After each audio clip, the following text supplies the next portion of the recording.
Apple at Amazon nagsisimula ng iwanan ang China. Libu-libong manggagawa ang nawalan ng trabaho at maraming negosyo ang nagsasara. Sa kasalukuyan, matinding kaguluhan at pagbabago ang nararanasan ng China. Sa gitna ng tumitinding tensyon, maraming mabibigat na hamon ang kinahaharap ng bansa mula sa pagbagsak ng ekonomiya, paghigpit ng pamahalaan, lumalawak na tensyon sa loob at labas ng bansa, at mga posibleng epekto nito sa buong mundo. Bakit unti-unting bumabagsak ang ikalawang pinakamalaking ekonomiya sa mundo? Bakit ngayon ay nababalot ito ng kaguluhan, kontrol, at pangamba? At sino na ang bagong factory of the world? Yan ang ating aalamin.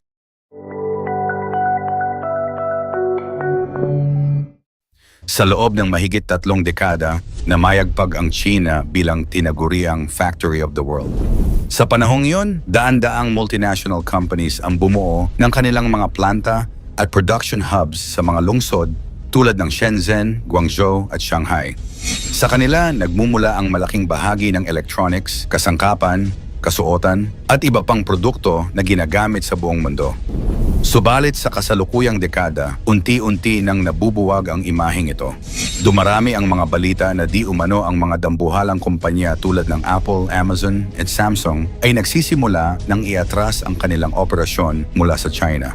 Sa halip, lumilipat sila sa mga bansang tulad ng India, Vietnam, Mexico at iba pa. Ang paggalaw na ito ay hindi basta usapin ng negosyo, kundi isang palatandaan ng mas malalim na krisis sa loob at labas ng China.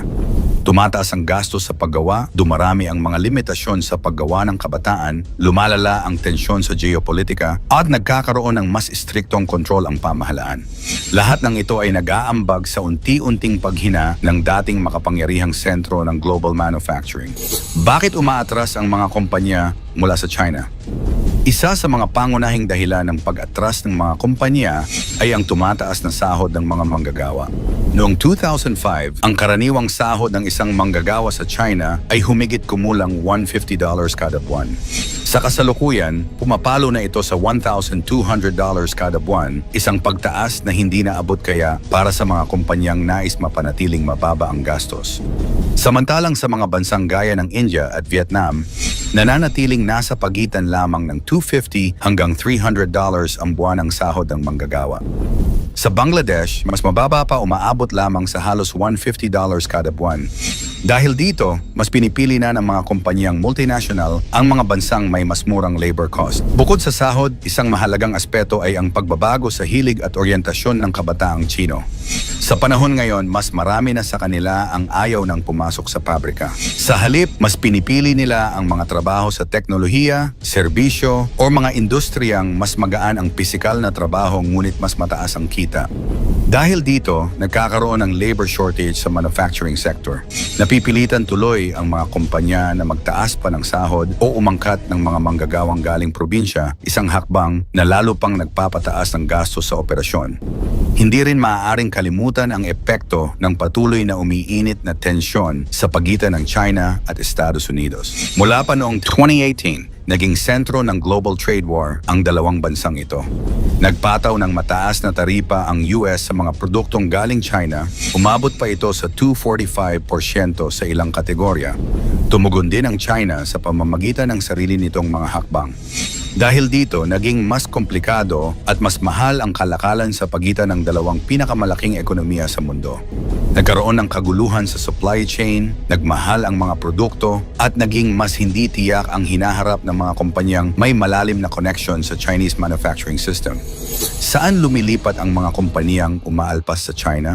Sa gitna ng mga krisis na ito, dumarami ang kumpanyang pinipiling isagawa ang tinatawag na China Plus One strategy. Sa halip na tuluyang iwanan ang China, pinipili nilang panatilihin ang bahagi ng kanilang operasyon doon habang sabay na nagpapalawak sa ibang bansa. Ang estratehiyang ito ay isang paraan upang mabawasan ang panganib at hindi gaanong maapektuhan sakaling may mangyaring krisis sa isa sa mga production hubs. Ang India ay lumilitaw bilang isa sa mga pangunahing benepisyaryo ng paglipat na ito. Malaki ang population nito, may mabilis na lumalaking middle class at aktibong isinusulong ng pamahalaan ang mga pulisiya para akitin ang foreign investment.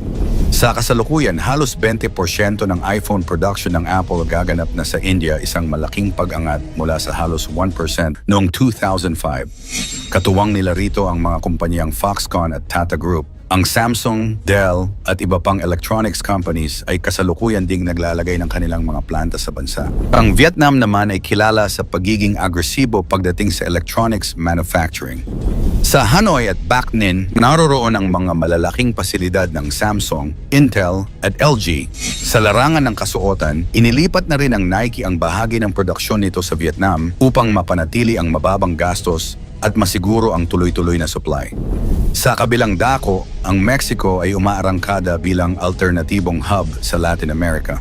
Dahil sa pagiging malapit nito sa Estados Unidos at pagiging bahagi ng USMCA, mas madali at mas mabilis ang shipping ng produkto. Sa Monterrey, nagtatayo si Elon Musk ng bagong Tesla Gigafactory. Ang Foxconn naman ay lumalawak ang operasyon para sa mga electronic parts. Hindi rin nagpapahuli ang General Motors at Ford sa paglipat ng bahagi ng kanilang EV production sa Mexico. Sa Southeast Asia, lumalakas ang papel ng Thailand bilang hub para sa semiconductors, AI devices at consumer electronics. Naroroon na ngayon ang mga planta ng Sony, Sharp at Western Digital. Ang Bangladesh, sa kabilang banda, ay patuloy na lumalakas bilang pangalawang pinakamalaking exporter ng garments sa buong mundo. Dito na ngayon tumutungo ang mga global clothing brands tulad ng H&M at Zara para sa mas murang produksyon. Mga epekto sa ekonomiya ng China at sa pandaigdigang pamilihan. Hindi maikakaila na ang pag-alis ng mga kompaniyang ito ay may direktang epekto sa ekonomiya ng China. Sa mga industrialisadong probinsya tulad ng Guangdong, lumobo ang unemployment rate mula 4.2% noong 2024 patungong 6.5% sa 2025. Marami ang nawalan ng trabaho at ang mga small at medium enterprises na umaasa sa export ay unti-unting nalulugi. Kasabay nito, bumagal ang pagtaas ng GDP ng China mula 6.3% pababa sa 4.8%. Hindi lang ito pang-ekonomikong usapin, may mga implikasyon din ito sa sosyal na katatagan. Habang dumarami ang mga walang trabaho, lumalaki ang hindi pagkakasiya sa pamahalaan at lumalawak ang agwat sa pagitan ng mayayaman at mahihirap. Sa ilang lugar, nakikitaan na ng mga protesta at pag-aaklas mula sa mga manggagawa at estudyante. Sa pandaigdigang antas, ramdam din ng mga mamimili ang epekto ng krisis. Tumataas ang presyo ng mga produkto. Umabot sa 12% ang itinaas ng smartphones, habang 8% naman sa mga damit. Nauuso ang second-hand economy, mas pinipiling suportahan ang lokal na produkto at lumalaganap ang pagkaantala sa delivery ng gadgets, electric vehicles, appliances at hotel supplies. Ang mga pagbabago sa supply chain ay nangangailangan ng panahon bago muling maging matatag. Ang kasalukuyang pag-alis ng mga malalaking kumpanya mula sa China ay hindi simpleng desisyon.